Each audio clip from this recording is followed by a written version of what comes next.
esse último conjunto de apresentações dentro dessa temática de biodiversidade e serviços ecossistêmicos.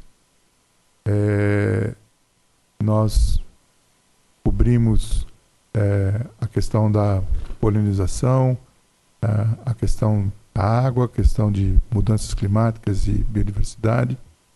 E hoje vamos abordar o serviço de ciclagem de nutrientes e como isso é um componente importantíssimo do funcionamento dos ecossistemas e como isso está, como a biodiversidade apoia ou suporta esses processos.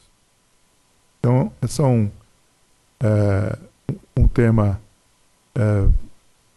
bastante novo, está sendo trabalhado ainda por relativamente poucos grupos de pesquisa, e a gente tem a satisfação de ter um grupo bastante diversificado, apesar de todos terem passado ou estarem ainda vinculados ao SENA, em Piracicaba, que foi a grande escola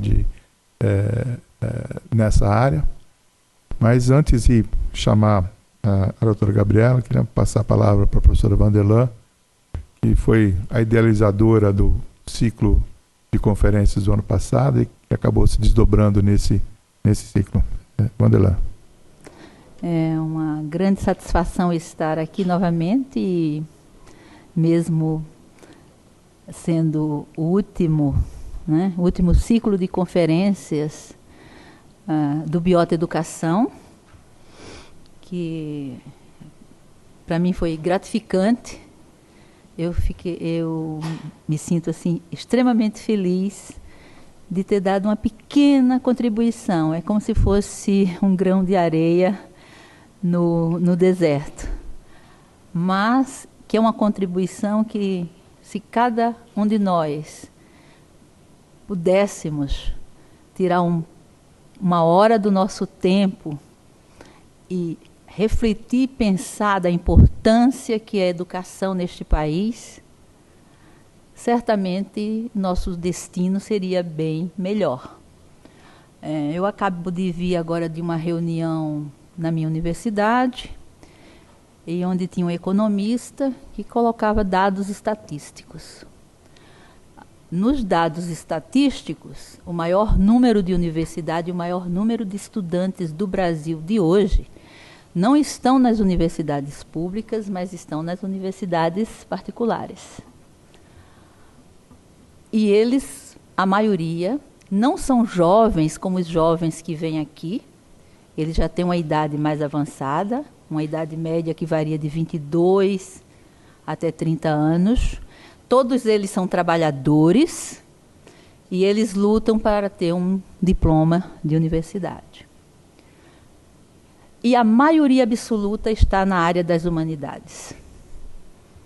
Então, a universidade pública é ainda o celeiro de qualidade que nós temos em algumas áreas que são extremamente importantes para o desenvolvimento do país, né? Que são as áreas da saúde, as áreas da biologia, a área da física, da química, das engenharias. E dentro desse contexto, as biológicas, e aqui nós focamos, porque o Biota é um programa de biodiversidade, um programa de biológicas, que é o ensino de ciências que nós temos. Então, se nós não investirmos no ensino de ciências das escolas de ensino médio do nosso país, sejam públicas, sejam particulares, nós não teremos alunos futuramente para alimentar as ditas universidades do conhecimento, ou universidades de classe mundial, como é o que se fala aqui. Nós temos que ter universidades de classe mundial.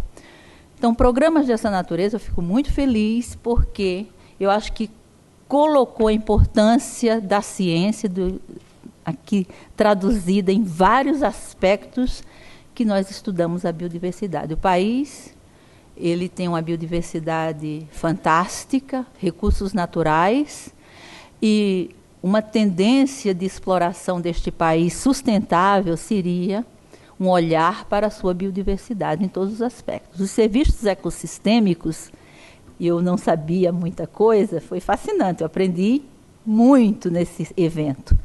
Eu sou da área da química, de produtos naturais, e durante esses ano e meio, eu saí daqui com um conhecimento muito mais abrangente e uma consciência muito maior da importância que um programa de pesquisa, programa de pesquisa, cientistas que fazem pesquisas de ponta, tem um olhar também para aquilo que é extremamente importante e carente neste país, que é o ensino fundamental e médio.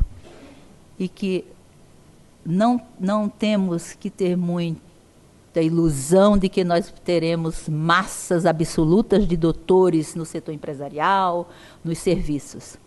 São técnicos altamente especializados. Então, isso também é um dado importante, de que se você sai do ensino médio bem formado, certamente nós teremos uma população mais educada, mais consciente dos seus direitos e deveres.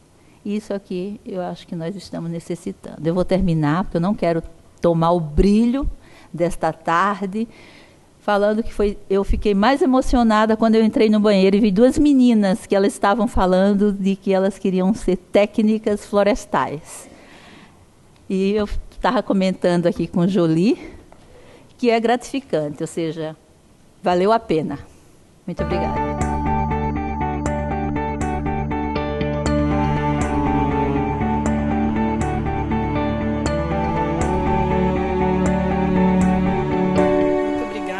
Obrigada pelo convite, né? Então, realmente eu gostaria de agradecer ao Biota pelo convite. É uma satisfação enorme eu estar aqui hoje, né? Obrigada aí pela presença de todos.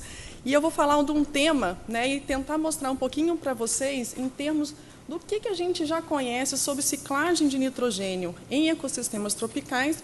E aí, claro que eu vou falar um pouquinho, talvez um pouquinho, né, tem vindo falando aí mais sobre a Mata Atlântica, mas eu trabalho realmente, né, venho trabalhando aí nos meus últimos 15 anos com a Amazônia e com o Cerrado, mas que é para dar uns exemplos de como a gente entender a ciclagem de nutrientes, de nitrogênio especificamente, nos ecossistemas tropicais e dar esses dois exemplos aqui do Brasil.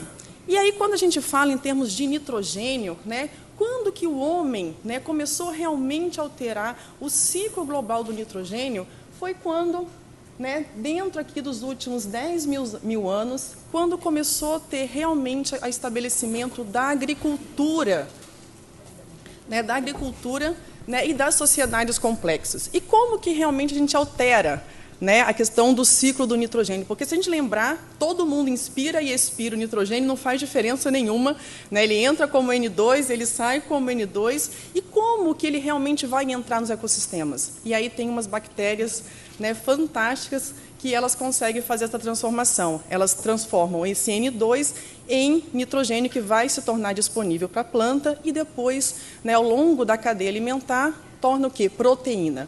E todo mundo precisa de proteína no dia a dia. Então, pelo fato de a gente precisar dessa proteína no nosso dia a dia, né, então a gente alterou como que se faz essa ciclagem do nitrogênio hoje na grande maioria dos ecossistemas, né? Se a gente pensar, né, não tem mais hoje na superfície terrestre nenhum ecossistema que não tenha já sido alterado, né, o seu ciclo do nitrogênio. Então, isso aqui só para a gente ter mais ou menos essa ideia da importância da gente entender a ciclagem do nitrogênio e depois como que isso está associado com a biodiversidade. Então, nesses últimos 10 mil anos, a gente tem essa situação. Temos situação, então, né, trabalhando aqui, que eu vou, né, focar nos ambientes terrestres, né, então, trazendo aqui, né, da ciclagem do nitrogênio para os ambientes terrestres, né, a gente pensar que na superfície da Terra a gente já tem, né, essas vulnerabilidades aqui do solo e, consequentemente, de como que está sendo a incorporação desse nitrogênio para a manutenção o quê? Dos níveis proteicos para sustentar aí quase, né, mais de 7 bilhões de pessoas no mundo. Tá? Então, essa que é a grande questão do nitrogênio. Então, aqui é só para realmente mostrar para vocês, né, que mais da metade da área, da maioria dos sistemas terrestres já foi convertida nos últimos, né, 150 anos. E aí, então, como que, de repente, a gente consegue acessar, né, essas mudanças através da biogeoquímica? Porque a biogeoquímica ela não tem barreira natural e ela não tem barreira política.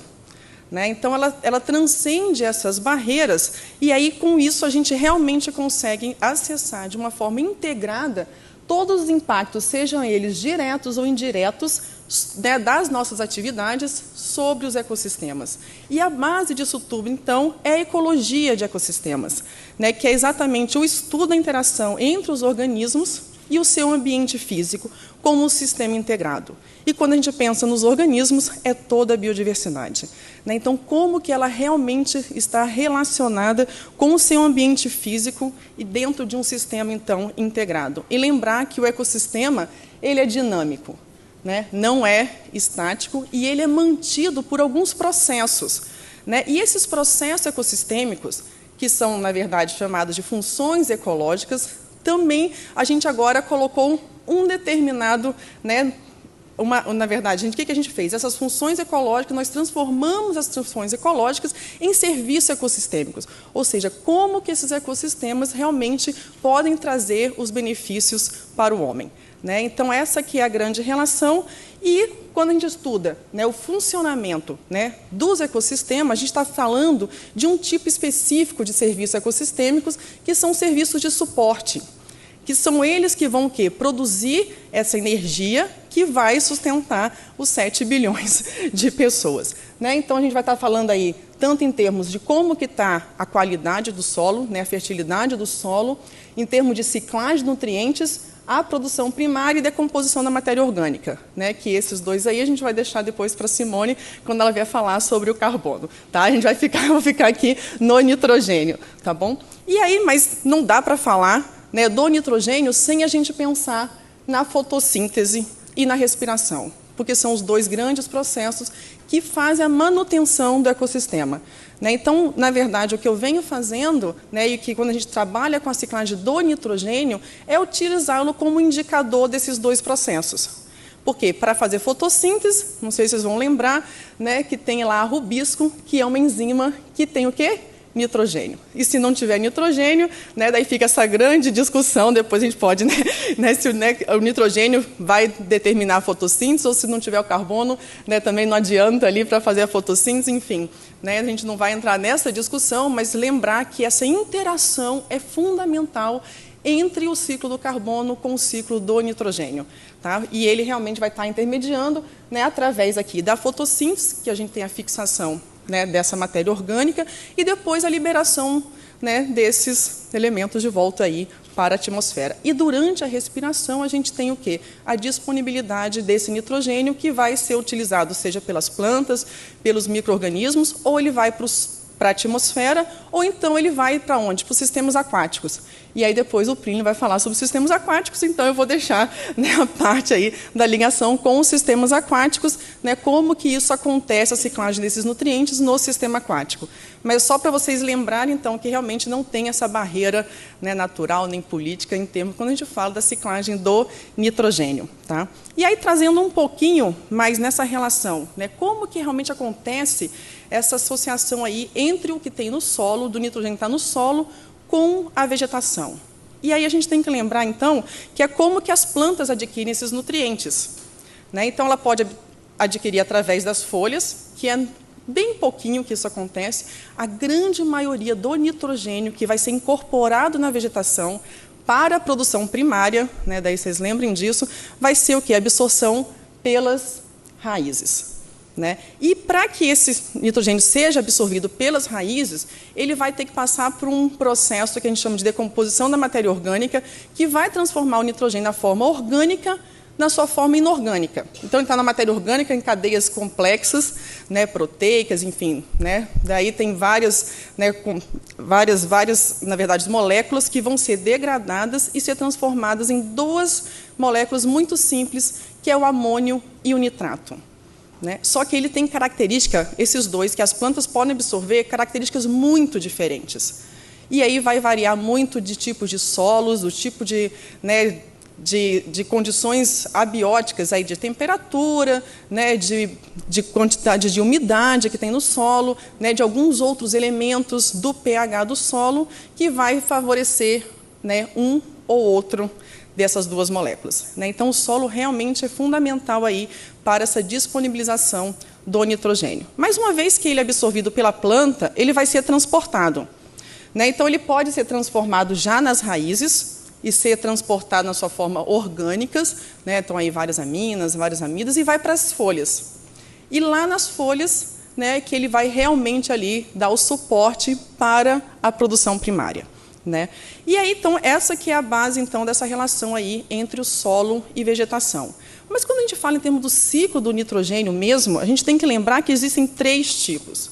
Né? O grande ciclo, na escala bem, né, mais longa ou mais demorada, que é o ciclo geoquímico, que é quando a gente fala das grandes entradas de nitrogênio no ecossistema e as suas saídas, que ele vai, né, voltar aí para a atmosfera, ou ele pode ser utilizado no sistema aquático. O ciclo biogeoquímico, que é essa circulação dos nutrientes dentro do próprio ecossistema, e ainda tem aquele ciclo interno, que é como que a planta consegue retranslocar, reutilizar esse nitrogênio antes, né, da senescência, da abscisão foliar, e que vai depois, né, participar aí da decomposição, né, no solo. Então, são esses 3 grandes ciclos. Então, só rapidamente, em termos o quê? De entrada e saídas. As grandes entradas, intemperismo de rocha, atmosfera, deposição úmida e, né, vem também, pode ser, se tiver processo de inundação, e fertiliza ali, né, quando a gente pensa em termos das várzeas na Amazônia, né, então você tem o quê? Essa entrada de nutriente via aquática também, porque muitas vezes a gente só lembra da via aquática como a saída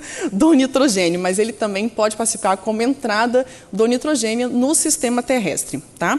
Em termos de saída, né, aqui eu estou falando mais em termos dos nutrientes de uma forma geral, né? E aí a gente tem o quê? Processos de erosão, retirada de biomassa, fogo, perdas gasosas, por lixiviação e indo para o ambiente aquático. Então, essas são as 2 grandes, né, entradas e saídas dos nutrientes de um ecossistema. Mas, para vocês terem uma ideia, na maioria dos ecossistemas, o que acontece?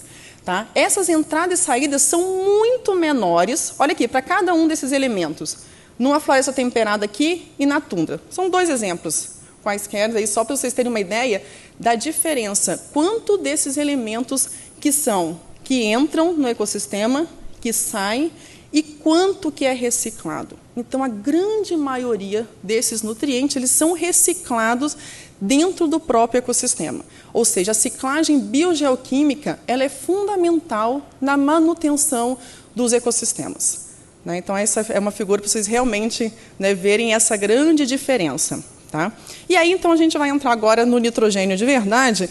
Né? Então, aqui é só para vocês terem uma ideia, não vou falar de cada um desses fluxos, que são bastantes, é um ciclo bastante complexo, né? Entradas, né, e os fluxos do nitrogênio entre os grandes compartimentos, né? Mas lembrar que a atmosfera é onde tem mais nitrogênio. E aí fica fácil a associação, que a gente lembra dos 78% de nitrogênio no ar atmosférico, né? É onde que realmente tem nitrogênio, mas ele não está numa forma que vai estar disponível, né, para o produtor primário e ao longo da cadeia alimentar. Né? Então, ele tem que ser transformado aqui, seja no ambiente terrestre ou no ambiente aquático. Tá? E aí, qual que é a grande importância? Então, é o que eu venho falando. O nitrogênio, ele é um limitante da produção primária, né? Ele limita a aquisição do carbono. Então, ele regula a estrutura e a dinâmica da maioria dos ecossistemas. Tem que lembrar que ele é extremamente móvel na natureza. Então, se a gente pegar só aí o nitrato e o amônio, né? O amônio tem lá mais 4 e o nitrato sobra lá menos 3. Então, o estado de oxirredução varia muito entre os compostos do nitrogênio. Então, ele facilmente vai ser movimentado, né, e mobilizado aí em todos os compartimentos do ecossistema. Tá? E, como eu estava falando lá no começo, né, que a gente já alterou esse ciclo do nitrogênio, principalmente quando começou a agricultura. né, porque ele é um fator limitante da produção primária. Então, o que a gente começou a fazer? Colocar nitrogênio para aumentar a produtividade.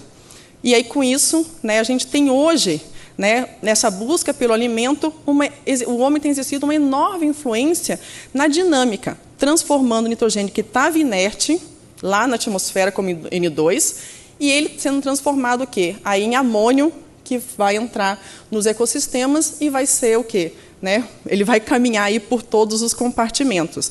Tá? Então, lembrando que a entrada do nitrogênio é, né, via fixação biológica desse nitrogênio por essas bactérias, tá? E depois ele vai sendo transformado nesse sistema aqui, tendo o solo, né, como a base, depois que, né, vai sendo decomposto pela matéria orgânica, forma o amônio, ele vai ser nitrificado, ele pode voltar para a atmosfera na forma, né, desses dois tipos de gases, o óxido nitroso e o óxido nítrico, e se essa denitrificação for completa, ele volta como o N2.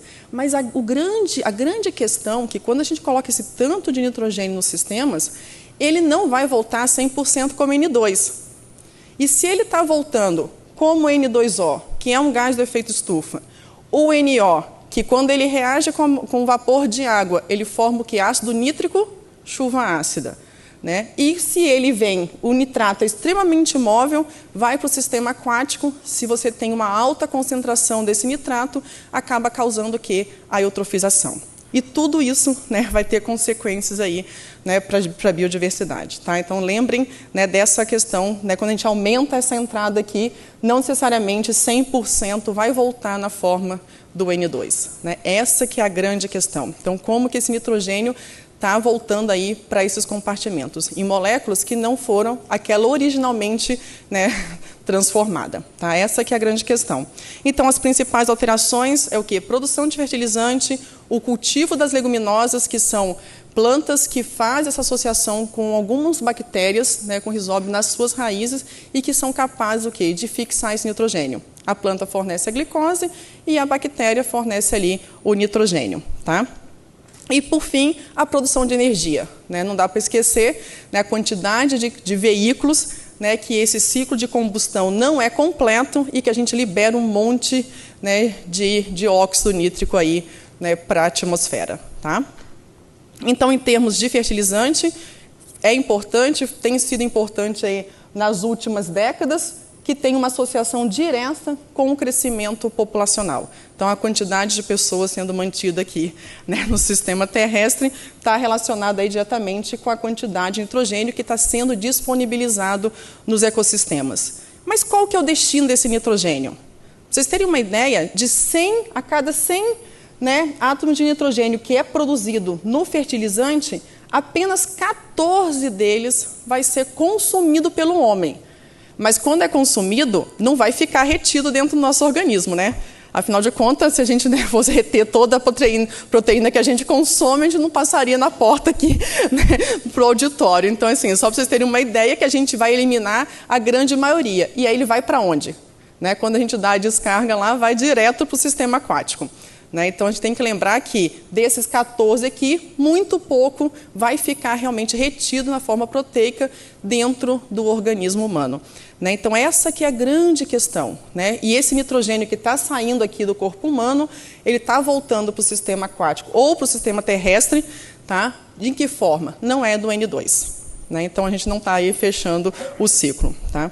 Quando a gente fala em termos das leguminosas, Gabriela, tudo bem.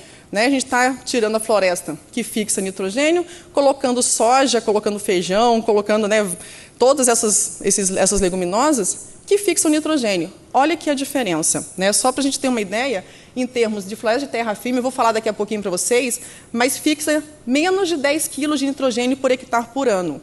E no plantio de soja, lá na Amazônia, isso aqui é uma foto que eu tirei lá em Santarém, a soja, ela fixa em torno de 70 a 200 quilos de nitrogênio por hectare por ano.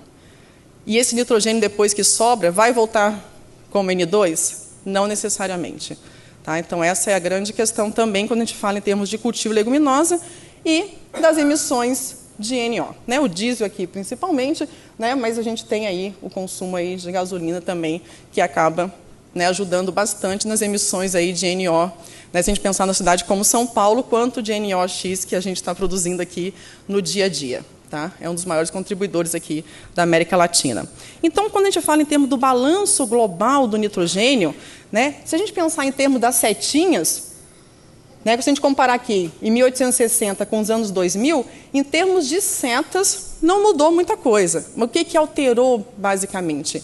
A largura dessas setas. Né, e a grande mudança está nessa entrada aqui do N2, né, para os ecossistemas, que o homem tem o quê? Né, é mais de 10 vezes que ele está fixando esse nitrogênio que estava na atmosfera.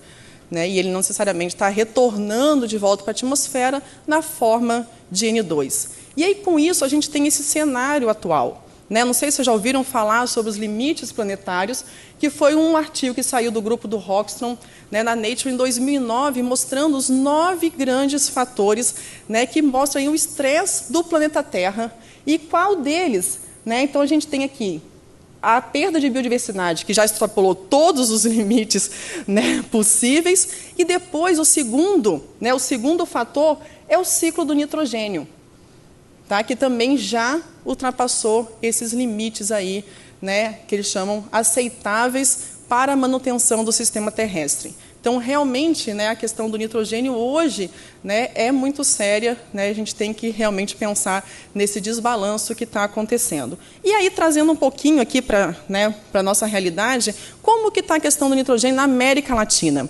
Né, e a gente, então, publicou esse artigo em 2013, tá, que coloca o quê? Então, a gente tem aqui, né, a fixação biológica do nitrogênio, quanto aqui em teragrama de nitrogênio, né, na agricultura. Então, o que a gente tem? Uma inversão.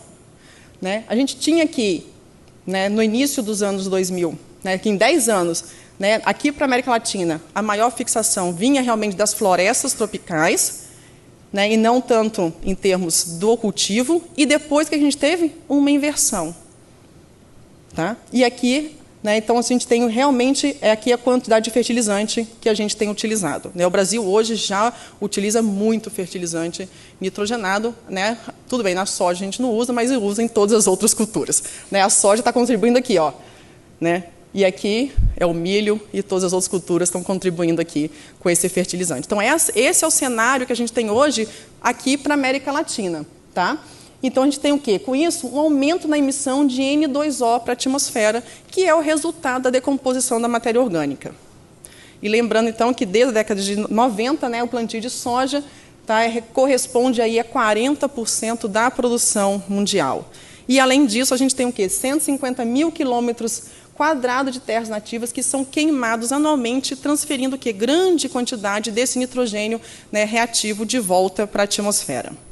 Né? Então, aqui a gente está dentro da América Latina e eu vou começar a falar um pouquinho, então, em termos da Amazônia. Né? E eu acabei colocando, fiquei pensando bastante que figura que eu ia colocar da Amazônia. Né? Que normalmente a gente coloca a figura da Amazônia, aqueles rios maravilhosos com as florestas, só que eu falei, não, eu acho que a gente precisa ver, né, a Amazônia, né, como que está em relação às modificações no uso da terra, né, nesse bioma. E aí eu falei, não, então eu vou colocar realmente aqui o mapa mostrando, né, onde que a gente tem muita floresta, mas esse ecossistema ele realmente está sofrendo uma pressão, né, em termos do quê? De modificações no seu ciclo. E para o nitrogênio, isso acaba fazendo diferença, porque a gente está convertendo a floresta em pastagem. Então, muda completamente, né, a ciclagem do nitrogênio nesse sistema. Tá? E aí, em termos de Amazônia, né, então, na década assim, dos anos 2000, realmente foram feitos vários trabalhos na Amazônia. Né, eu acabei participando de algum deles também, em termos do quê? Então, a gente já conhece para a Amazônia quanto que é depositado de nitrogênio, né, a deposição atmosférica, em termos do quê? Quanto que sai via N2O. Tá? Esse valor aqui, só para vocês terem uma ideia, é um dos mais altos que tem para ecossistemas naturais no mundo. Tá? A floresta amazônica realmente, né, ela elimina em termos de N2O, é uma das maiores emissões que a gente tem aí, mundiais, são esses valores, que parecem pequenos, mas são altíssimos. Né? Eu vou mostrar depois aqui um pouquinho do Cerrado, vocês vão ver que é bem diferente. Tá? Em termos do quê? Agora, quanto que é produzido de serrapilheira?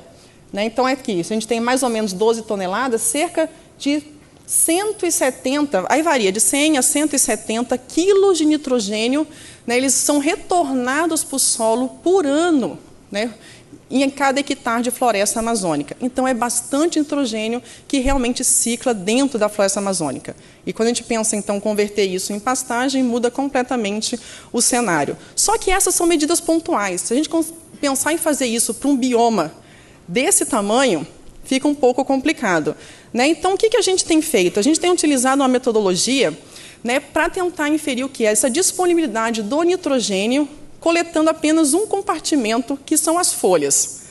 Que as folhas elas conseguem realmente integrar quanto desse nitrogênio está sendo disponibilizado ali para o ecossistema. E aí, a partir, né, desse modelo conceitual, eu não vou entrar em detalhes, mas é através do que a gente chama da metodologia isotópica. A gente utiliza, né, os isótopos estáveis de nitrogênio, a razão entre o nitrogênio 15 e o nitrogênio 14, para acessar quanto de nitrogênio que estaria disponível para o produtor primário, ou seja, para as plantas, naquele ecossistema. Então, a gente teria uma ideia de quanto estaria disponível aí ao longo da cadeia alimentar. E aí, com isso, a gente realmente consegue acessar, né, então, umas áreas muito maiores, né, do que a gente tem que ficar ali fazendo coletas, né, mensais, né, para poder acessar cada um desses fluxos aqui. São coletas mensais por pelo menos 2 anos. Para pensar na Amazônia como um todo, fica quase que inviável, né? Então, acho que facilita bastante quando a gente consegue usar uma metodologia que integra isso. Tá? Mas isso aqui só foi possível porque a gente teve aquele trabalho de formiguinha, né?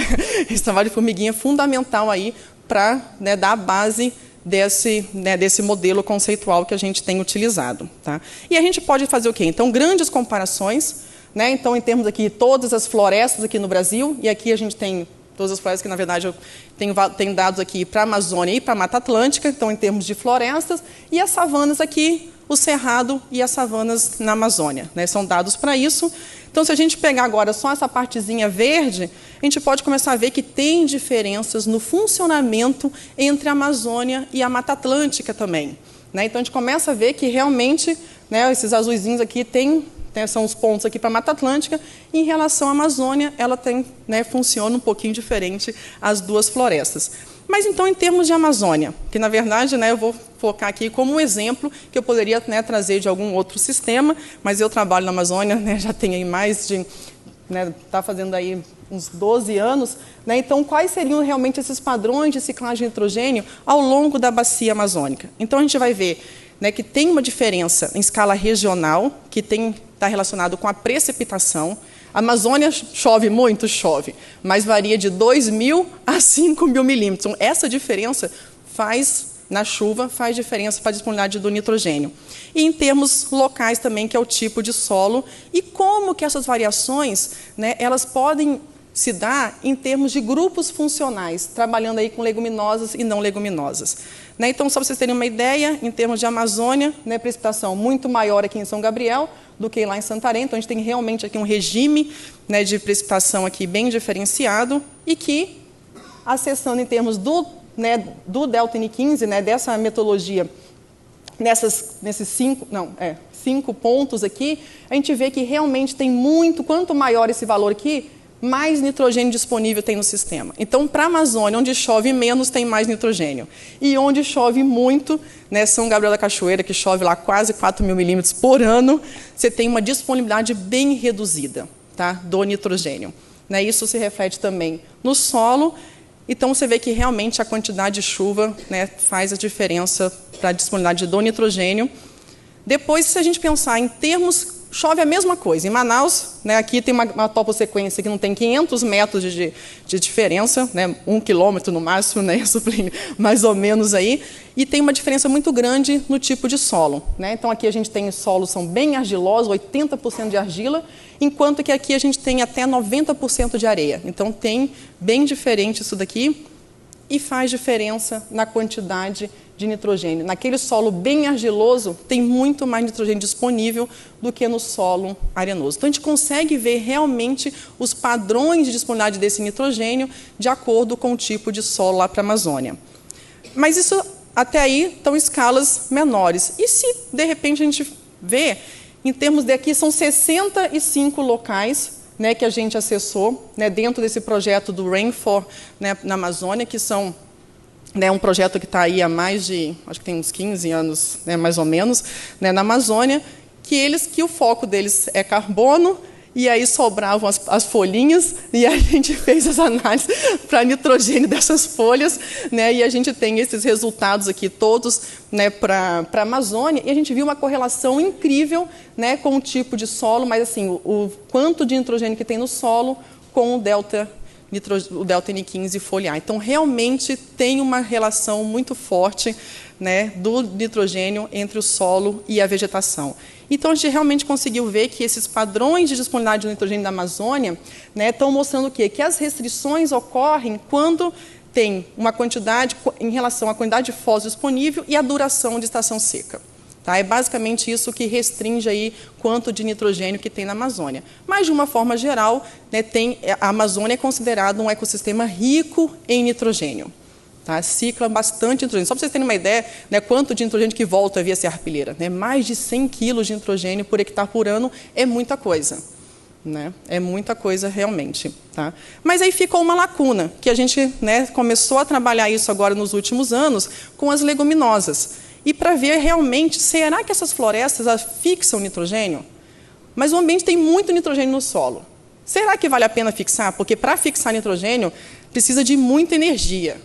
Né, muita glicose, e a planta tem que produzir bastante glicose para compensar essa fixação. E o que a gente viu? Uma grande, né, na verdade, tinham estimativas de que a Amazônia fixava muito nitrogênio, cerca de 20, 25 quilos por hectare por ano, e a gente começou a ver, são 2 trabalhos independentes, né, um do grupo do Cleveland, que saiu em 2010, que eles fizeram lá em Rondônia, na Terra Firme, de 4 a 7 quilos. E eu trabalhando aqui, né, com um grupo do Rainfall nesses 65 plots, o que a gente viu? Em torno de 3 quilos por hectare por ano. Né, então, está mais ou menos ali, né, bem menos do que aqueles 20, 25 quilos de nitrogênio por hectare por ano. Né, então, realmente, né, a fixação biológica está, né, mostrando que a maioria delas não fixa nitrogênio na Amazônia. Por quê? Se tem nitrogênio no solo, está prontamente disponível, né? E aí, então, a gente vê realmente, isso confirma os dados lá da década de 80, da Janet Sprint, da Moreira, do Faria Lima, que eles mostraram o quê? Que a maioria das espécies, né, tem uma ondulação muito baixa. E aí a gente consegue ver que realmente elas estão realmente fixando muito pouco nitrogênio para a Amazônia. Então, aqui só completando para a Amazônia, então a gente tem aqui a entrada, então, hoje, da fixação biológica. Então, se a gente, né, tem fixação biológica, deposição atmosférica, quanto que sai, mas realmente o que tem de nitrogênio está ali naquele sistema solo-planta. É isso que, né, que mostra essa figura. Mas lembrando, então, que essa disponibilidade do nitrogênio ela pode ser efêmera, né, tanto por perturbações naturais como antrópicas. Então, a gente tem aqui, eu vou mostrar para vocês rapidamente, né, são alguns slides apenas, de como que o fogo, então, pode influenciar a ciclagem do nitrogênio, mas, então, o cerrado, porque o fogo com o cerrado, né, tem, né, uma associação muito forte, né, a Vânia está aqui, né, e aí, então, realmente tem essa associação bem forte aí, né, de como que esse fogo pode influenciar a ciclagem do nitrogênio no cerrado, mas lembrar que não é só o fogo, né, a gente tem hoje o cerrado, 50% do cerrado já foi transformado em algum outro tipo de uso, que a gente sabe basicamente o que é soja, né, milho e pasto. Né? Então, e com isso mudou, né, drasticamente quanto de nitrogênio que está realmente ciclando e sendo disponibilizado no cerrado. Porque, ao contrário da Amazônia, ele tem muito pouco nitrogênio sendo, né, disponibilizado ali nesse sistema solo-planta. Olha aqui, para vocês terem uma ideia, lembra para a Amazônia, que era 170 quilos de nitrogênio por hectare por ano, aqui são 12. Né? Lá para a Amazônia, era em torno de 50 a 90, né, quilos de nitrogênio por hectare por ano, que é mineralizado. Para o cerrado, fica aí menos de 20. Então, é muito menos nitrogênio que está sendo ciclado no sistema. Tá? Para o cerrado, a gente começou a trabalhar agora em termos de fixação biológica, porque os trabalhos que existem mostram que a maioria acaba tendo muita nodulação, né, e que teoricamente estariam absorvendo isso, né, da atmosfera. Então, a gente está trabalhando nesse sentido aí para ver qual que é essa relação da fixação biológica para o cerrado. Né, então, aqui, só para vocês terem uma ideia, né, essa diferença que existe entre Amazônia e cerrado. Então, a proporção é que tem em torno aí de 7 vezes mais nitrogênio na Amazônia sendo disponibilizado do que tem no cerrado. E aí, se a gente acrescentar, então, a questão, né, das queimadas, vai depender do quê? Da frequência de queima. Né, porque queimar no cerrado, né, não tem o menor problema, né, desde que não é queimado todos os anos. Né? Por quê? Porque quando você queima, você acaba disponibilizando vários elementos, né? Então aí não teria, né, grandes problemas. O problema é se a gente aumenta muito a frequência de queima. Então aqui, né, um trabalho que a gente tem, depois de 5 queimadas em 10 anos, então produzia aqui uma quantidade, né, que era em torno aí de 200 quilos, na verdade, mais ou menos isso, né, por hectare por ano, e aqui em torno de 40. Então teve uma redução de até 80% de quanto de nitrogênio que estava voltando para aquela área. Né? E aí, com isso, também acaba diminuindo o quê? Quanto que está sendo mineralizado.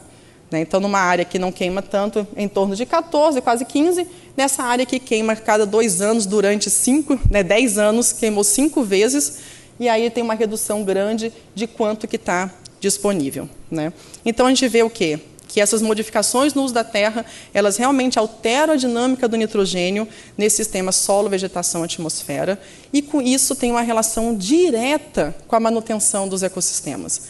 E, claro, com o serviço ecossistêmicos, e aqui principalmente que eu estou falando dos serviços ecossistêmicos de suporte, tá? Que é a base para os outros serviços, né, ecossistêmicos. Né? E aí, só para realmente finalizar, né, lembrar que essa interação entre a população humana e ecossistemas é um aspecto base da sobrevivência humana. Né, voltando lá no meu primeiro slide que eu mostrei a questão da agricultura com as sociedades complexas, né, que realmente tem uma relação dos fatores ambientais que direciona a mobilidade humana. Então, são as possíveis relações que a gente vem acessando aqui com diversos trabalhos que a gente tem feito, né, coletando unhas aí de pessoas do mundo inteiro para ver o que essas pessoas estão se alimentando, ou seja, na verdade, a fonte desse nitrogênio, né, como que está entrando, a mudança que tem na fonte do nitrogênio, né, e também a fonte do carbono, e com isso o ciclo, né, como é que essa entrada na cadeia alimentar está sendo alterada. Então, a gente tem vindo acessando isso aí em diversas populações, né, e vendo, então, que essas possíveis relações, né, com as diferenças no acesso ao alimento e nos hábitos alimentares, como que afeta o ciclo do nitrogênio e também o ciclo do carbono. Tá? Então, é só para realmente a gente lembrar, né, que, de uma forma geral, o que a gente tem feito? Uma grande pressão sobre os ecossistemas, mudando a estrutura e funcionamento. E o que a gente deve fazer? Né, um bom manejo, na verdade, integrado desse ecossistema. Então, com isso, a gente tentar desenvolver uma linguagem comum, né, para reconhecer, então, né, essa importância de aplicar os conhecimentos sobre o funcionamento dos ecossistemas, tentando minimizar esses impactos das mudanças ambientais, que têm grandes consequências, tá? Ou seja, saber reconhecer, né, algumas ferramentas para fazer um bom diagnóstico desse ecossistema, para, então, tentar preservar, né, fazendo um manejo ambiental integrado. Acho que era isso. Muito obrigada, né, por tudo.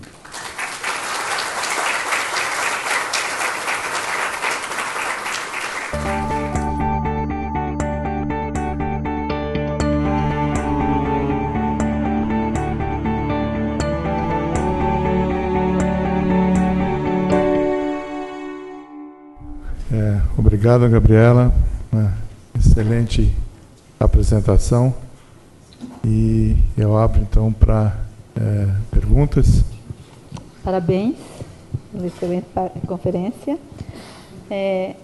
Esse assunto de nitrogênio é super interessante e agora é uma questão mais de pesquisa mesmo que eu faço.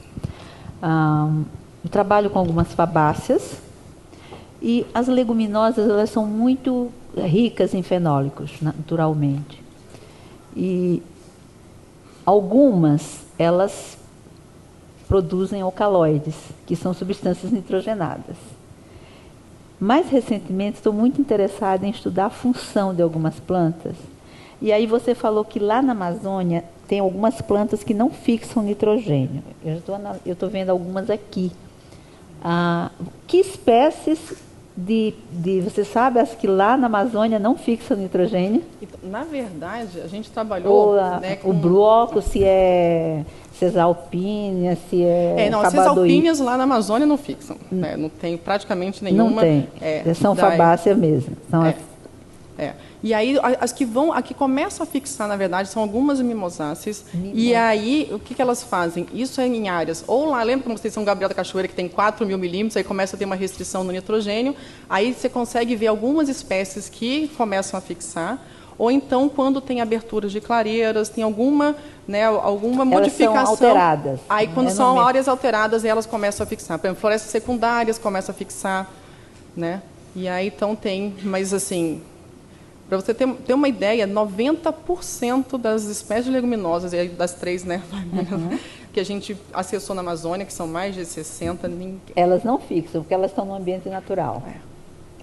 Elas, se você essas que você pesquisou numa clareira, elas já começam... Aí já começa, Obrigada. Oi. Parabéns, obrigada pela palestra. O meu nome é Leda, eu sou da Unifesp, e retomando essa ideia também da baixa fixação na Amazônia, você comentou que seria relacionada a uma alta disponibilidade no solo, né? E a minha pergunta é essa disponibilidade no solo por conta da decomposição das serrapilheiras, certo? A própria reciclagem interna. Ah, entendi. Não no solo per se. Sim, não, é quando a decomposição da matéria orgânica, que daí ela vai liberar o quê? O amônio, e lá transforma muito amônio em nitrato. Porque tem muita bactéria, né, que são as nitrificadoras, tem condições para isso, né, temperatura, umidade, então elas realmente fazem essa passagem do amônio para o nitrato, tanto que tem vários lugares que você encontra até mais nitrato do que amônio disponível no solo. E aí, para a planta, isso, né, que é um transporte passivo, que não gasta praticamente nenhuma energia, né, comparado com a fixação biológica, então, E outra pergunta. Nessa ideia que vocês estão comentando agora, de que a planta... Porque a gente sabe, né, que essas redes mutualísticas elas são favorecidas em falta de nutriente, de fato. E você tem conhecimento, se tem esse tipo de trabalhos aplicado à restauração? Você fala em termos... Tem, inclusive, tem o trabalho que é o professor Ricardo Rodrigues, né, tem um aluno dele que trabalhou com isso, e a gente tem acompanhado, né, então ele fez a restauração, e daí ele induziu, né, a nodulação, e a gente vem acompanhando isso ao longo do tempo, né? E é muito interessante que aqui em espécies de... Aí é Mata Atlântica, né? Espécies de Mata Atlântica. E é realmente assim, então no início, os 5 primeiros anos, elas estavam fixando, aí agora elas começaram a parar de fixar também. Mas tem alguns trabalhos, poucos, mas tem algum trabalho com isso.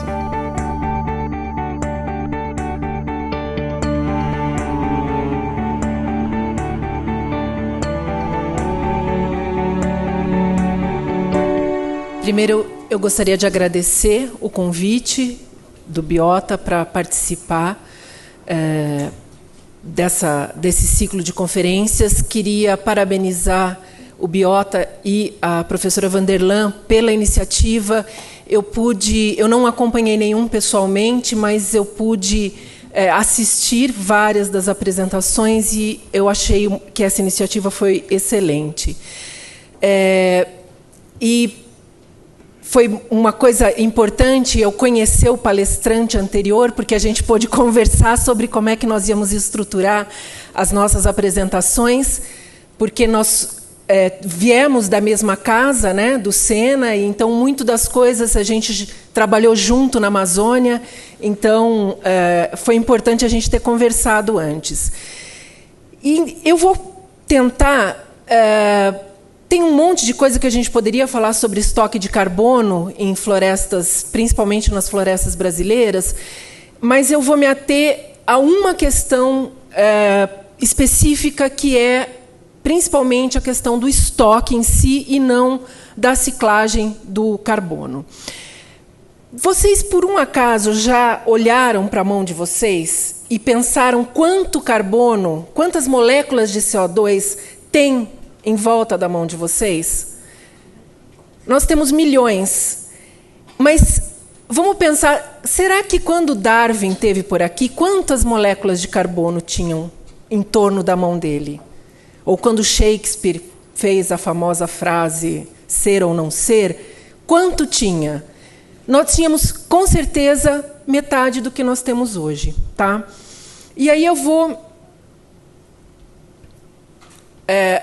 voltar para a mesma figura que a Gabriela mostrou, que é sobre quais são os limites que nós já ultrapassamos. E um dos limites ultrapassados, ou que não está...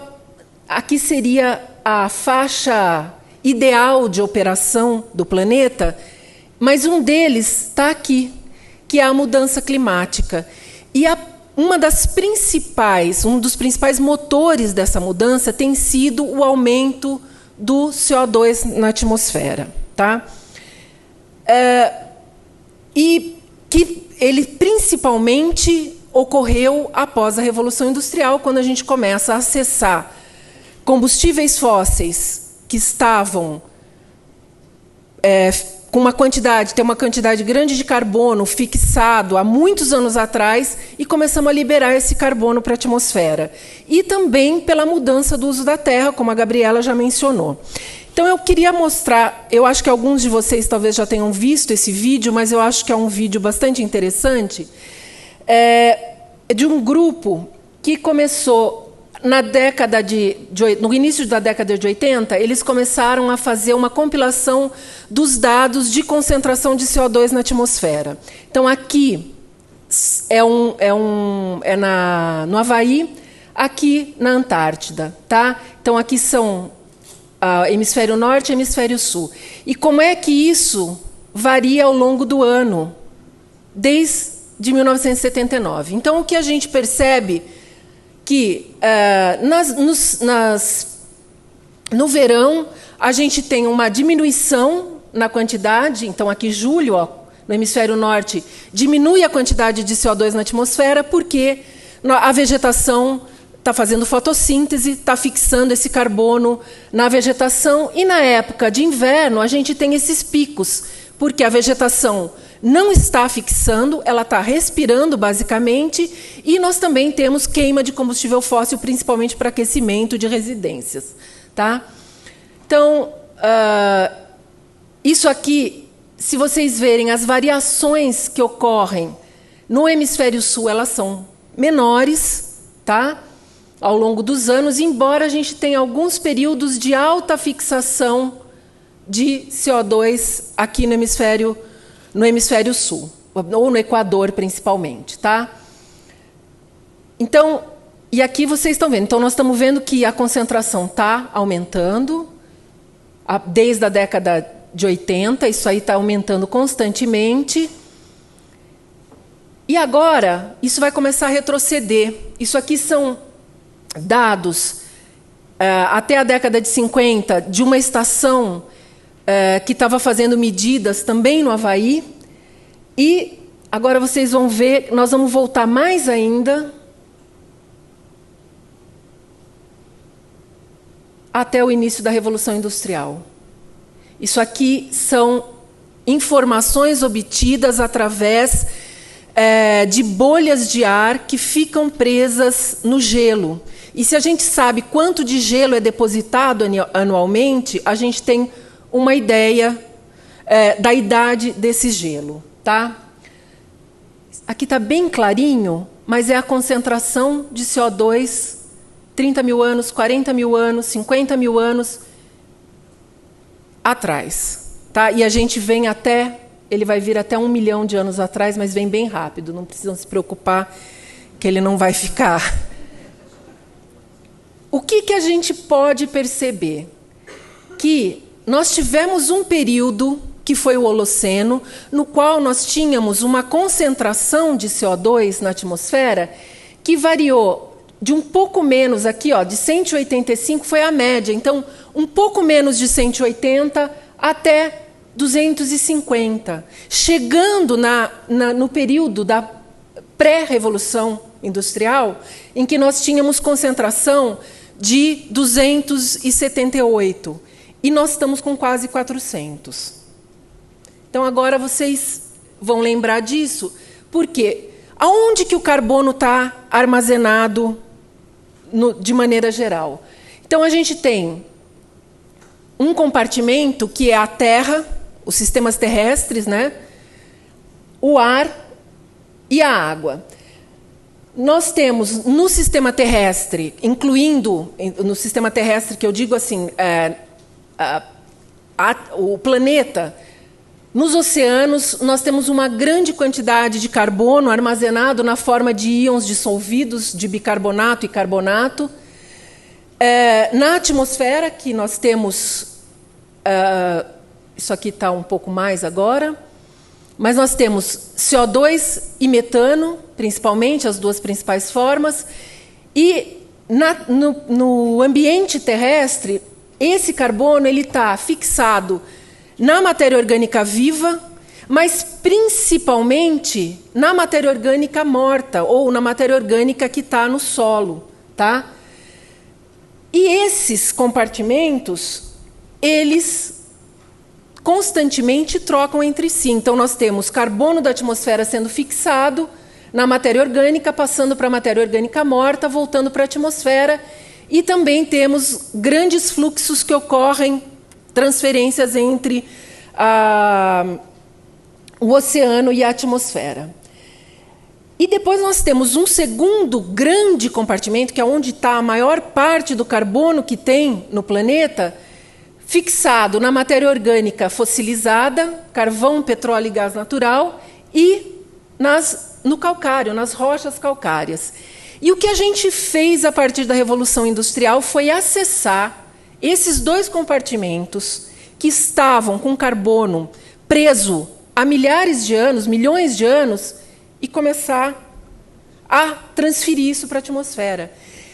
Existia, sim, trocas aqui, mas eram trocas que ocorriam numa magnitude muito pequena e muito lentamente. E a gente passa a ter, então, uma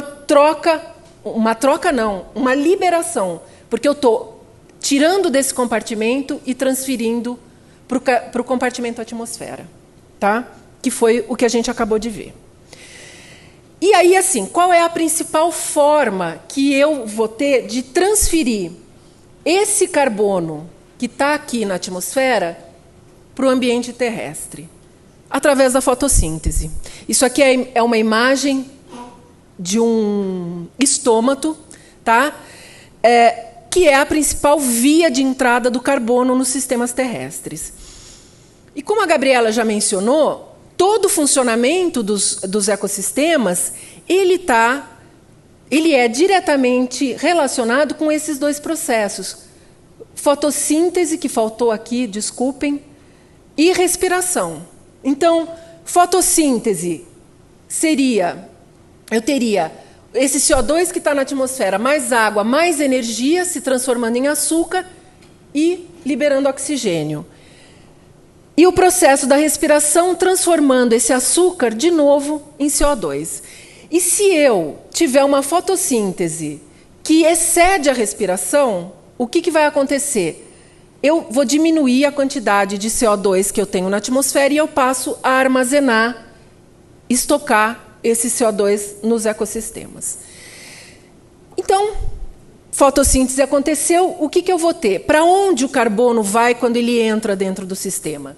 Ele pode ir para diferentes compartimentos. Então, ele pode, inicialmente, ele é fixado nas folhas, e esses açúcares podem ser translocados e fazer parte de tecido de tronco, tecido de raiz.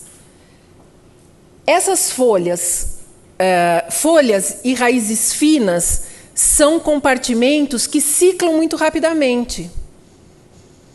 Então, constantemente a gente tem quedas de folhas, então eu tenho esse CO2 sendo adicionado a esse outro compartimento, que seria a matéria orgânica morta que fica depositada sob o solo.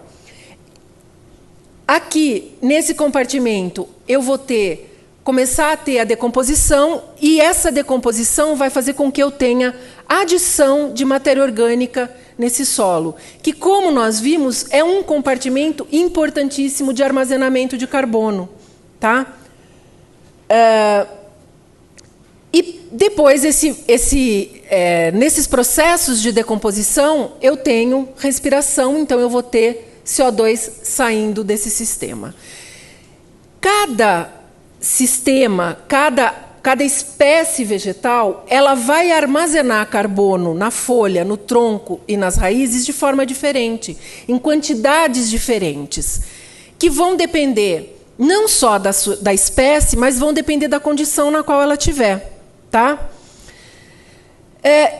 Então, mas por que as áreas tropicais são áreas importantes? Isso aqui foi uma revisão publicada em 2003, e o primeiro autor é o Pan, em que nós temos as diferentes vegetações que recobrem a superfície do planeta. E se vocês verificarem, então, aqui nós temos a área de florestas tropicais. Tá?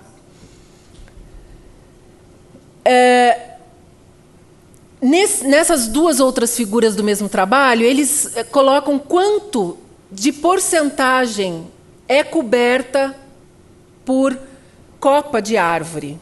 Tá? E se nós observarmos aqui no planeta todo, o que na superfície terrestre, o que nós temos? Que, principalmente, a maior cobertura ela está nas regiões tropicais, que coincide também com isso aqui, uma média da altura do dossel.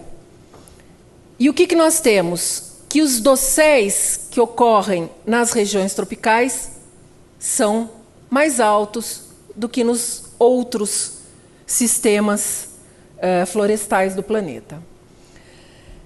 E, ligado a isso, como a Gabriela já havia mencionado, então, a produtividade primária desses sistemas, as florestas tropicais, elas têm uma grande produtividade primária, comparado com outras, tá? Como é o caso de floresta temperada e boreal. Se nós... Isso aqui seria a produtividade primária no mês de janeiro e no mês de junho. As florestas tropicais são importantes porque, embora você tenha uma pequena sazonalidade ocorrendo ao longo do ano, janeiro nós temos alta produtividade em floresta tropical e quase nenhuma nas regiões temperadas. E em junho, embora no hemisfério sul, principalmente, seria o período de menor produtividade, mesmo assim essas áreas são muito produtivas. Então, floresta tropical passa a ter um papel importantíssimo quando a gente trata de ciclo de carbono. Esse trabalho foi publicado agora em 2014, porque isso é uma questão que tem se trabalhado há muito tempo, que é, por que os trópicos são tão diversos? Por que a gente tem tanta espécie nos trópicos? E eu não vou entrar em detalhes do trabalho, mas assim, a principal mensagem que o trabalho traz é que a temperatura é uma determinante importante da quantidade de espécies que eu vou ter no meu sistema. Tá? Porque está ligada à questão termodinâmica do sistema. Então, se eu tenho luz, se eu tenho temperatura, e na região tropical a gente tem umidade, isso vai fazer com que eu tenha possibilidades de mais arranjos, que as espécies ocupem nichos diferentes, tornando esses sistemas mais eficientes na aquisição de carbono. Ou seja, a produção primária líquida, a quantidade de carbono em gramas de carbono por metro quadrado por ano fixado nessas áreas é grande e tem uma relação muito forte com a diversidade. Tá? Então, aqui está temperatura, a latitude, tá?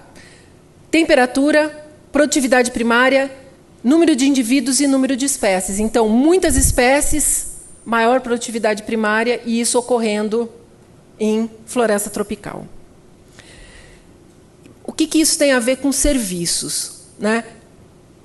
Isso aqui foi uma definição que esse autor fez sobre serviços ecossistêmicos, que é o seguinte, que a função ecossistêmica ela passa a ser considerada um serviço quando ela apresenta possibilidade potencial de servir, de ser utilizada para fins humanos, para o bem-estar humano. Então, a função de aquisição e armazenamento de carbono das florestas tropicais são muito importantes, então elas passam a ser um serviço ecossistêmico. E como a gente viu, a diversidade ela tem uma relação íntima com o funcionamento do ecossistema, que vai nos fornecer serviços para o bem-estar humano. E isso é uma coisa já sabida, né? As áreas de floresta tropical, principalmente no Brasil, são zonas de alta diversidade, principalmente aqui na região de Mata Atlântica. Tá? Nós temos os maiores, essa zona mais diversa ocorrendo na Mata Atlântica. Mas também a Mata Atlântica é uma das regiões mais ameaçadas para a diversidade, porque a gente tem poucos remanescentes restando nessas áreas. E aí, se a gente pensar aqui no Brasil, nós temos duas grandes regiões de floresta no Brasil, que seria a floresta amazônica e as áreas de floresta de Mata Atlântica. E aí, quando o Brasil foi descoberto, quando Pedro Álvares Cabral chegou ao Brasil, e o Pero Vaz de Caminha escreveu uma carta para o rei contando sobre a terra que havia sido descoberta, ele escreveu: arvoredo tanto e tamanho e de tanta folhagem que não se pode calcular. E, passado 500 anos, a gente sabe muito pouco sobre isso. A gente ainda não calculou nem quanto tem de diversidade e nem quanto a gente tem de carbono estocado nessas áreas. Tá? Mas a gente sabe um pouco melhor sobre a Amazônia. E isso decorre de, primeiro, a Amazônia é uma área de floresta de dimensões continentais, então o papel dela para o ciclo global de carbono é enorme. Tá? Suscitou uma série de iniciativas internacionais, inclusive, para que se estudasse isso. Uma delas foi o projeto LBA, e parte das coisas que eu vou mostrar agora sobre os estoques de carbono lá são decorrentes desse projeto e de um outro projeto que a Gabriela já mencionou, que é o Rainfor. Tá? O Rainfor, o que ele fez? Ele conseguiu congregar uma iniciativa para congregar iniciativas pontuais de levantamentos que tinham na Amazônia num único banco de dados que pudesse ser analisado de uma forma integrada e compartilhada por todos. Tá? Isso aqui foi um mapa de biomassa publicado em 2007 pelo Sasan Sati, que é um pesquisador da NASA, que tem a distribuição do estoque de carbono na biomassa viva acima do solo na Amazônia.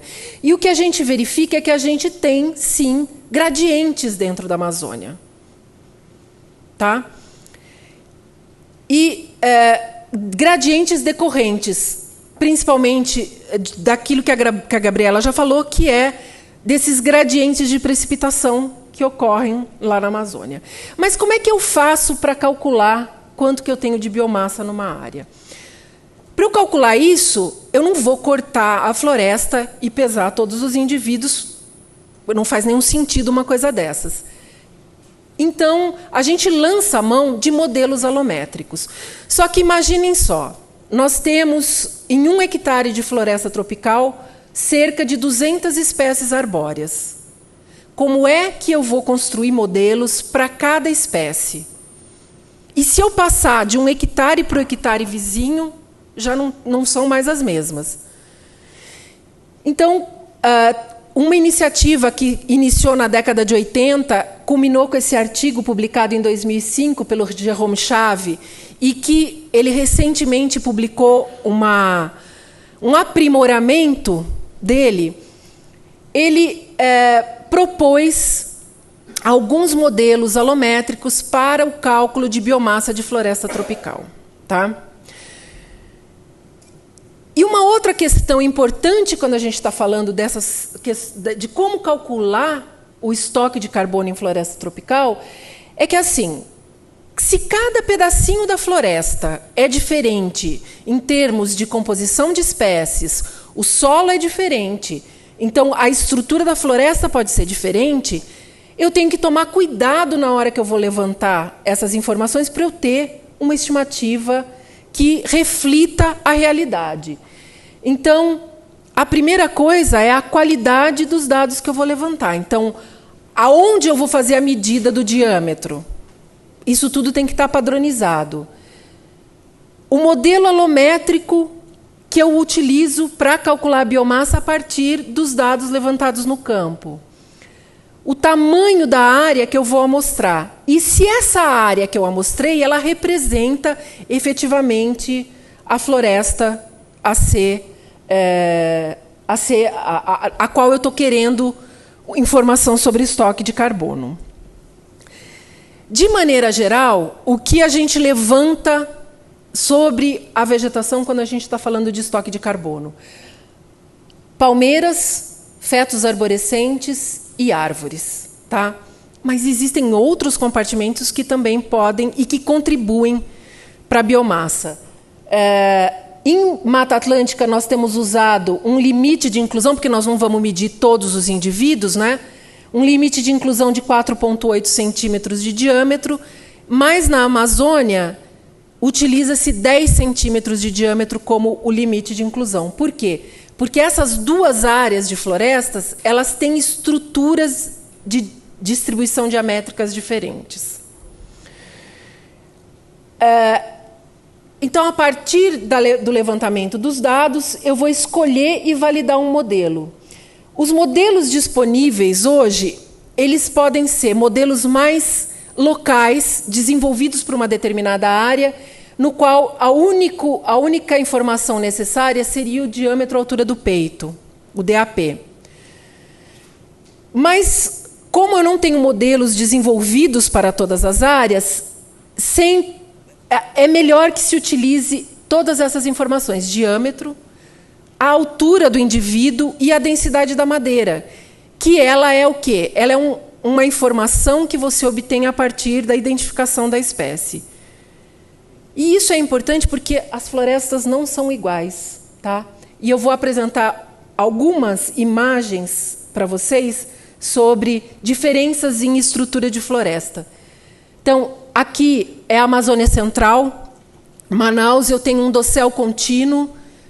Quase não tem árvore. Assim, vocês podem perceber que não tem indivíduos emergentes aqui. O dossel é mais homogêneo. Isso aqui é no Acre, onde eu começo a ter ocorrência de bambus nessas florestas. Isso aqui é Santarém, onde eu tenho uma estratificação vertical maior. Então, eu tenho árvores emergentes, eu tenho essa estratificação de árvores emergentes, dossel, subbosque, muito mais clara do que eu tenho na Amazônia Central. Tá? Aqui é o Plínio, que é o próximo palestrante. Além disso, eu tenho florestas onde algum dos componentes pode ser muito mais importante do que em outras. Então, florestas onde eu tenho fetos arborescentes sendo muito importantes como componente daquela floresta, áreas onde eu tenho a ocorrência de epífitas de forma bastante expressiva, áreas com bambu, aqui tem outros com vegetação rasteira, enfim. Então, a minha estrutura é muito diferente. Então, não é a mesma coisa de eu ter uma floresta com uma árvore como essa e uma floresta desse tipo. Então, a estrutura da minha floresta vai determinar quanto carbono está estocado nela. E também uma outra como essa aqui, que é uma floresta na região de Minas Gerais.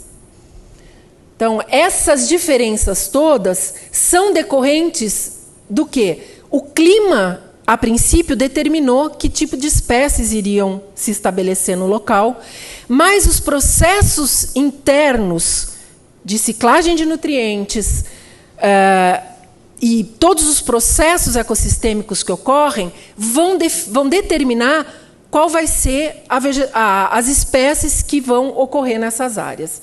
Aqui eu tenho mais algumas imagens.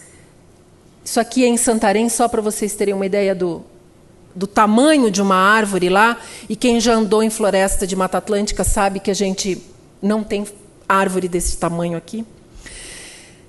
Isso traz diferenças na estrutura. Isso aqui é um trabalho que foi publicado em 2011, decorrente do nosso trabalho de pesquisa dentro do gradiente funcional. E o que isso aqui seria a estrutura da vegetação, frequência de indivíduos arbóreos por hectare. Isso aqui está na escala logarítmica. Restinga, terras baixas, submontana e montana. E aqui em Manaus, na Amazônia, Manaus, Baixio e terras baixas, e lá em Santarém. Então, o que vocês observam aqui seriam indivíduos de 10 a 30 centímetros, 30 a 50, 50 a 70 e maior que 70. Eu quase não tenho indivíduos maior que 70 em Mata Atlântica, muito pouco. Em compensação, em Santarém, olha a quantidade de indivíduos que tem. Isso vai fazer com que eu tenha um estoque completamente diferente, e esse estoque ele vai estar distribuído em indivíduos que têm um funcionamento ou um papel para aquela ciclagem diferente. E decorrente disso aqui, isso não está dando para ver o limite aqui, mas vocês acreditem, aqui é a Amazônia, tá? Então, eu tenho um gradiente de fertilidade. As áreas mais próximas dos Andes são solos mais jovens, são mais férteis, e com solos menos férteis em direção ao Atlântico. E eu tenho uma diferença na duração da estação seca, com a borda oriental mais seca do que a ocidental. Então, aqui eu tenho 5 meses, mais ou menos, de estação seca. Acreditem, na Amazônia tem estação seca. E, nessa região, menos de um mês, onde eu tenho uma precipitação menor que 100 milímetros. E isso traz o quê? Isso aqui é um mapa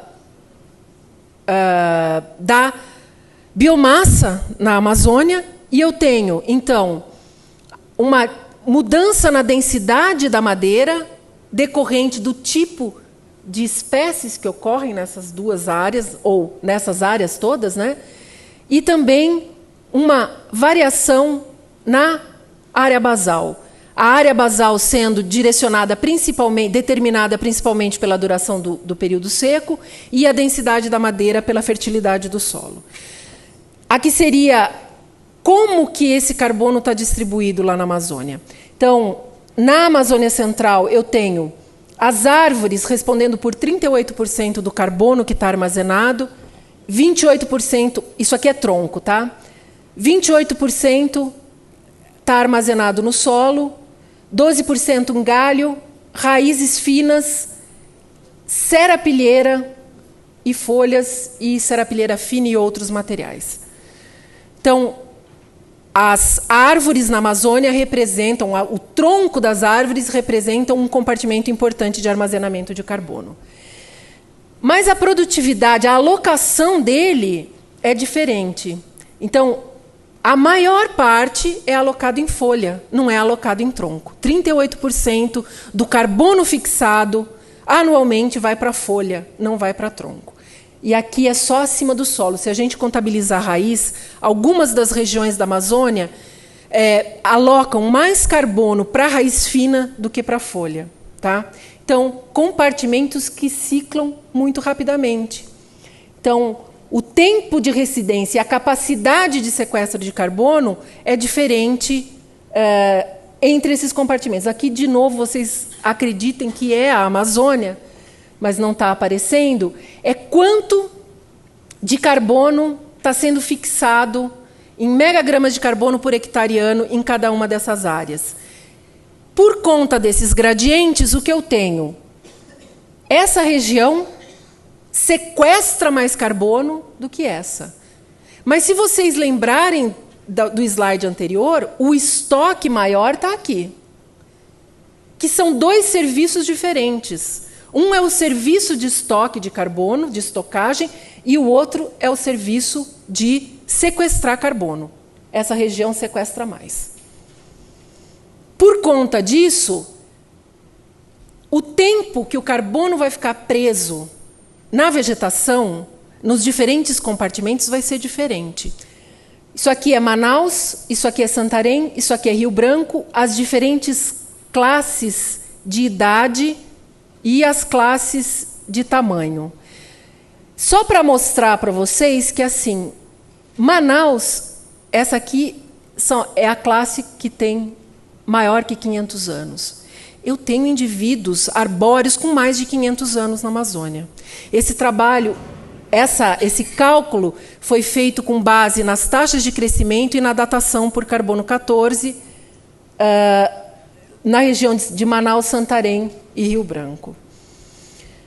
E para a Mata Atlântica, o que a gente sabe? A Mata Atlântica é um ambiente mais heterogêneo ainda, porque a gente tem um gradiente de latitude muito grande, um gradiente de longitude e um gradiente de altitude na Mata Atlântica, que vão fazer com que eu tenha variações na quantidade de água, na duração da estação seca, no tipo de solo, na declividade, numa série de parâmetros que são fundamentais para determinar o tipo de vegetação que vai ocorrer e qual a capacidade dessa vegetação de estocar carbono.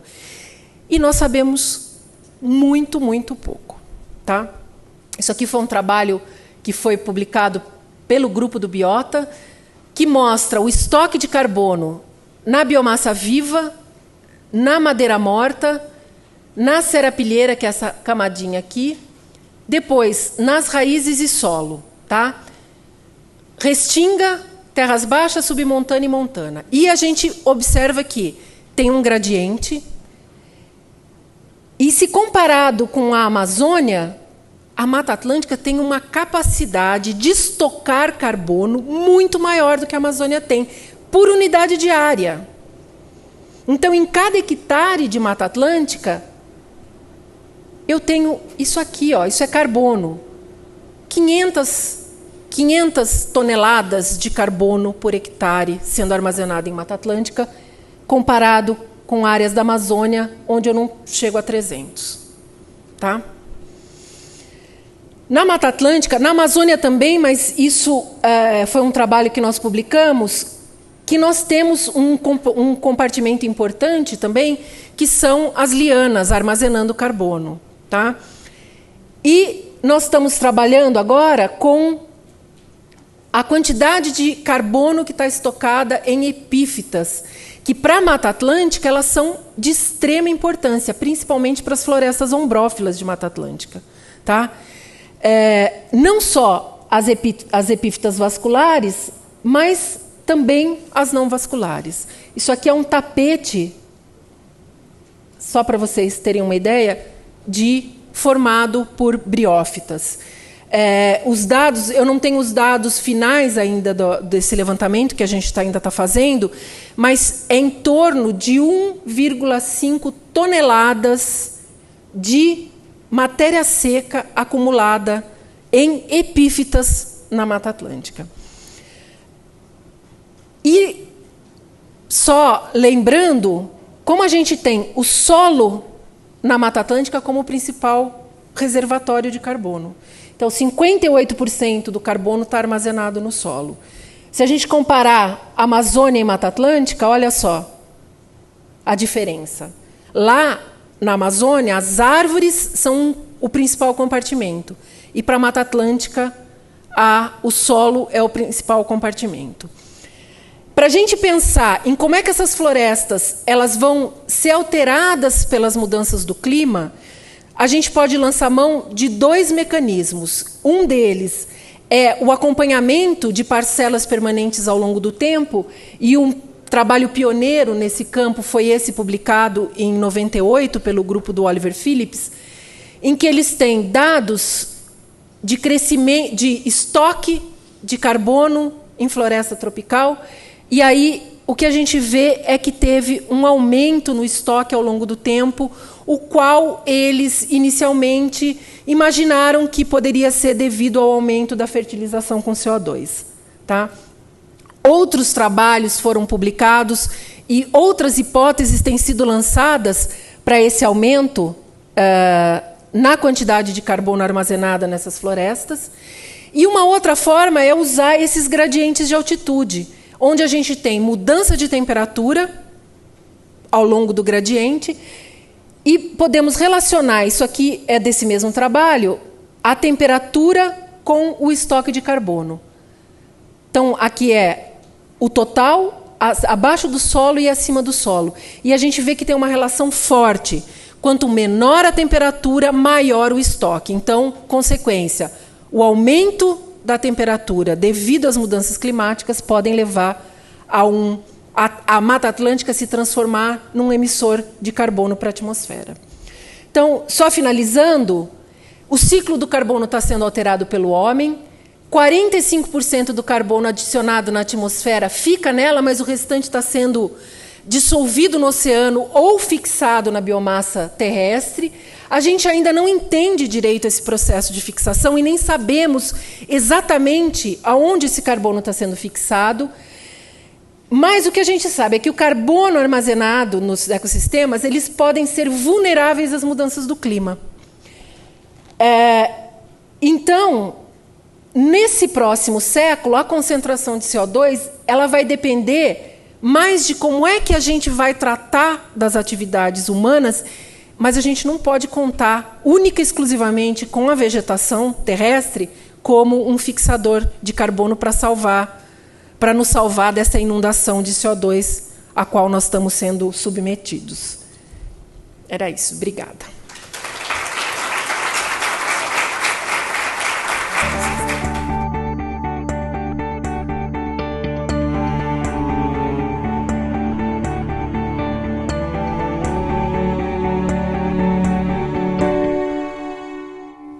Parabéns pela apresentação, é muito interessante ver essa diversificação no carbono armazenado nos vários estratos da Mata Atlântica. E é surpreendente também para a gente ver que a Mata Atlântica armazena mais carbono do que a Amazônia, né? Eu não trabalho com ambiente terrestre, não sei se isso já era conhecido, mas para mim foi uma surpresa muito grande. Agora, quando você fala que a maior parte do carbono está armazenado no solo, você está se referindo à serrapilheira mais solo ou só a serrapilheira? É só solo, basicamente só solo. Só a matéria orgânica incorporada no solo. Não é serrapilheira, então? Não é serrapilheira. E naquele gráfico não aparece, então, a serrapilheira? Aparece, mas a camada de serrapilheira ela representa menos de 1% do estoque do que tem estocado no sistema. E essa matéria orgânica que está armazenada no solo, ela veio de onde? É material que percolou pela infiltração da água, provavelmente, ou faz parte da composição geológica? Não, é material orgânico decomposto. Então, que proveniente de percolação, mas proveniente muito da decomposição de raízes. Muito do material decomposto a partir de raízes, mas também da decomposição da matéria orgânica que é sendo depositada na serrapilheira. Material grosso e material fino. E essa decomposição de raízes é aeróbica? Provavelmente, quer dizer, em algumas áreas a gente sabe que são ambientes mais úmidos e que talvez tenha muito de decomposição anaeróbica também.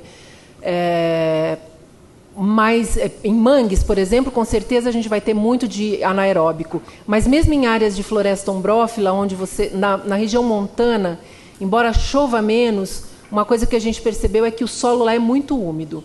Mas eu acho que parte pode ser anaeróbica, mas de uma forma geral vai ser aeróbica a decomposição. Mas para a gente também foi uma surpresa, a gente não imaginava. Incrível, né? É incrível, porque a gente olha para... Eu conheço as duas florestas, e aí quando você olha, a Gabriela também conhece, você olha a Amazônia, aquelas árvores imensas. E aí você olha a Mata Atlântica, ela é linda.